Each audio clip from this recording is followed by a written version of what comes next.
Hello friends, welcome to my channel. आज के इस वीडियो में हम लोग पढ़ने वाले हैं तुलसीदास का काव्यगत परिचय दीजिए। इस क्वेश्चन का आंसर हम लोग आज पढ़ने वाले हैं और ये क्वेश्चन आपके एग्जाम की दृष्टि से बहुत ही अधिक महत्वपूर्ण हो जाता है, क्योंकि ये आपके बोर्ड एग्जाम 2019 में पूछा गया था। क्वेश्चन थोड़ा सा डिफरेंट करके भी एग्जामिनर पूछ सकता है। जैसे यहाँ पे हिंदी भक्ति काव्य में तुलसीदास की देन को स्पष्ट करे, या काव्यगत परिचय दीजिए, या काव्यगत विशेषता दीजिए। फिर भी आपको यही आंसर लिखना होता है। इसके अलावा 2022 में जो एग्जाम हुआ है उसमें भी ये क्वेश्चन फिर से पूछा गया है कि संत कवि तुलसीदास की भक्ति भावना पर अपना विचार व्यक्त कीजिए। क्वेश्चन थोड़ा सा डिफरेंट करके एग्जामिनर पूछ सकता है, लेकिन आंसर आपको वही लिखना है, ठीक है। और ये 15 मार्क्स का क्वेश्चन था, इसलिए ये क्वेश्चन अधिक महत्वपूर्ण हो जाता है। तो चलिए आज इसका आंसर देखते हैं कि किस तरीके से आपको अपने बोर्ड परीक्षा में लिखना है। तो सबसे पहले आपको क्या करना होता है, सबसे पहले आपको प्रस्तावना लिखना होता है। प्रस्तावना या भूमिका आप लिख सकते हैं यहाँ पे। और उसके बाद इसमें क्या लिखना होता है, इसमें कवि से संबंधित जो बातें होती, कवि का जन्म कब हुआ था, उन्होंने शिक्षा कहाँ प्राप्त किया, इन सब के विषय में आपको लिखना होता है, ठीक है फ्रेंड्स। तो तुलसीदास जी का जन्म 13 अगस्त 1532 ईस्वी में विक्रम संवत 1589 में हुआ था। इनका जन्म स्थान उत्तर प्रदेश के राजापुर गांव के बांदा जिले में हुआ था। इनके पिता आत्माराम दुबे तथा माता हुलसी देवी थी। इनका मूल नाम राम बोला था। उनकी पत्नी का नाम रत्नावली था, जो दीनबंधु पाठक की पुत्री थी। उनके दीक्षा गुरु का नाम नरहरिदास तथा शिक्षा गुरु का नाम क्या था, शेष सनातन था। शिक्षा 15 वर्षों तक प्राप्त की। ये काशी में जाके अपना शिक्षा प्राप्त करते हैं। चारों वेद, षट दर्शन, इतिहास, पुराण, स्मृतियाँ, काव्य आदि की शिक्षा ली। पत्नी रत्नावली से प्रगाढ़ प्रेम और आसक्ति के कारण फटकारे जाने पर विरक्त हो गए और गृहस्थ जीवन एवं घर का परित्याग कर दिया। उसके बाद आपको लिखना है इनकी जो प्रमुख कृतियाँ है वो। प्रमुख कृतियाँ दोहावली, कवितावली, पार्वती मंगल, जानकी मंगल, रामचरितमानस, विनय पत्रिका, वड़वय रामायण, वैराग्य संदीपनी इत्यादि। तो आपको जो याद है वो आप लिख सकते हैं। उसके बाद गोस्वामी तुलसीदास जी की मृत्यु या फिर निधन 1623 ईस्वी में हुआ था। उसके बाद आपको एक लाइन छोड़ना है और पैराग्राफ चेंज करते हुए लिखना है यहाँ से, तुलसीदास जी की काव्यगत विशेषताएं निम्नलिखित है, और इस पर आपको कम से कम 7 से 8 पॉइंट लिखना है। उसके बाद भाषा शैली लिखना है और लास्ट में आपको निष्कर्ष लिखना होता है। तो सबसे पहला हेडिंग आपको डालना है भक्ति भावना। इसमें आपको लिखना है तुलसीदास जी की प्रमुख विशेषताओं में से एक भक्ति भावना है। वे अपने प्रभु श्री राम से कहते हैं, मैं सेवक हूँ और भगवान मेरे सेव्य स्वामी। इस भाव के बिना संसार रूपी समुद्र से तरना नहीं हो सकता। ऐसा सिद्धांत विचार कर श्री रामचंद्र जी के चरण कमलों का भजन कीजिए। सेवक से वैभाव बिनु भवन तरिये उड़गाड़ी, भजहु राम पद पंकज सिद्धांत विचारी। उसके बाद अगला आपको जो हेडिंग डालना है वो है समन्वय की भावना।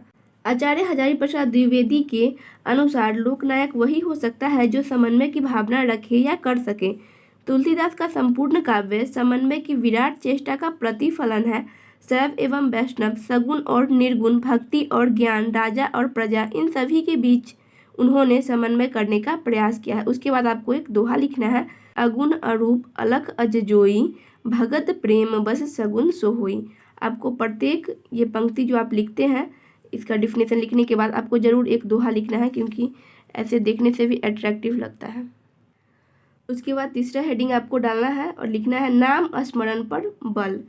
तुलसीदास जी कहते हैं, अरे पागल, राम जप राम जप राम जप। इस भयानक संसार रूपी समुद्र से पार उतरने के लिए श्री राम नाम ही अपनी नाव है, अर्थात इस राम नाम रूपी नाव में बैठकर मनुष्य जब चाहे तभी पार उतर सकता है, क्योंकि यह मनुष्य के अधिकार में है। उसके बाद एक दोहा लिखना है आपको, राम जपू राम जपू बावरे, घोर भव नीर निधि नाम निज नावरे। उसके बाद अगला जो काव्यगत विशेषता आपको लिखना है, तो इसमें आपको हेडिंग डालना है सामाजिक चेतना। उसके बाद इससे संबंधित बातें, तो इसमें आपको लिखना है उस समय के लोग जो थे आदर्शहीन, पथभ्रष्ट, मर्यादा पथित या मर्यादाहीन, कर्तव्य विमूढ़। तुलसीदास जी कहते हैं, उस समय किसान खेती तो करना चाहता था पर खेत ही नहीं थे, भिखारी को भीख नहीं मिलता था, बनियों का व्यापार नहीं चलता और नौकरी करने वालों को नौकरी नहीं मिलती। जीविकाहीन होने के कारण सब लोग दुखी और शोक के वश में होकर एक दूसरे से कहते थे कि कहाँ जाए और क्या करे, वेद और पुराण भी कहते हैं तथा लोक में भी देखा जाता है। तुलसीदास भगवान राम से सहायता के लिए प्रार्थना करते हैं। उसके बाद एक दोहा, दोहा तो अनिवार्य है, आपको सभी में अवश्य लिखना है। खेती न किसान को, भिखारी को न भीखवली, बनिक को न बनिच, न चाकर को चाकरी, जीविका विहीन लोग, सिद्ध मान सोच बस, कहे एक एकन सो कहाँ जाई का। उसके बाद अगला हेडिंग आपको डालना है मर्यादा पर बल। तुलसीदास जी की काव्यगत विशेषताओं में से एक विशेषता मर्यादा पर बल है। इसमें तुलसीदास कहते हैं कि हर एक व्यक्ति को अपनी मर्यादा में रहना चाहिए, व्यक्ति को अपना मर्यादा जानना चाहिए। प्रभु राम एक ऐसे व्यक्ति थे जिन्होंने आजीवन मर्यादा का पालन किया। तुलसीदास जी भगवान राम को उदाहरण बनाते हुए समाज का मार्गदर्शन करते हुए कहते हैं कि हमें हमेशा मर्यादा का पालन करना चाहिए। उसके बाद एक दोहा लिखना है आपको। तुलसी साथी विपत्ति के, विद्या विनय विवेक, साहस सुकृति सुसत्य व्रत, राम भरोसे एक। उसके बाद फिर अगला हेडिंग आपको डालना है लोक मंगल के कवि। तुलसीदास जी लोक मंगलकारी जनवादी कवि हैं। वे प्रभु राम से कहते हैं कि संसार में सब सुखी, सब रोग रहित स्वस्थ रहे, सब अच्छाइयों को देखें और कोई भी दुख का भागी न बने। और इससे संबंधित दोहा आपको लिखना है। सर्वे भवन्तु सुखिनः, सर्वे सन्तु निरामया, सर्वे भद्राणि पश्यन्तु, कश्चित् दुःखभाग् भवेत्। उसके बाद आपको अगला हेडिंग डालना है राजनीतिक चेतना। तुलसीदास जी राजनीतिक चेतना के बारे में कहते हैं कि जिस राजा के राज्य में जनता दुखी रहती है वह नरकगामी होता है, अर्थात राज्य के कल्याणकारी तत्व का पैमाना जनता का सुख होना चाहिए, न कि राजा के लोगों का उच्च स्वर होना चाहिए। उसके बाद एक दोहा लिखना है इससे संबंधित आपको। जासु राज प्रिय प्रजा दुखाड़ी, सो नृप अवसी नरक अधिकारी। उसके बाद आपको लिखना है भाषा शैली। तुलसीदास की भाषा शैली के विषय में अवधी और ब्रज भाषा दोनों में काव्य रचना की तुलसीदास जी ने। रामचरितमानस अवधी में लिखा तो विनय पत्रिका, दोहावली, कवितावली आदि को ब्रज भाषा का इन्होंने प्रयोग किया है। उन्होंने सभी शैलियों में काव्य लिखे हैं। उसके बाद आपको लिखना है कि कवि ने किस किस रस, छंद और अलंकार का प्रयोग किया है। यहाँ पे आपको हेडिंग डालना है रस या अलंकार या छंद। तुलसीदास ने श्रृंगार रस, वीर रस, करुण रस, रौद्र रस, शांत रस इत्यादि का प्रयोग किया।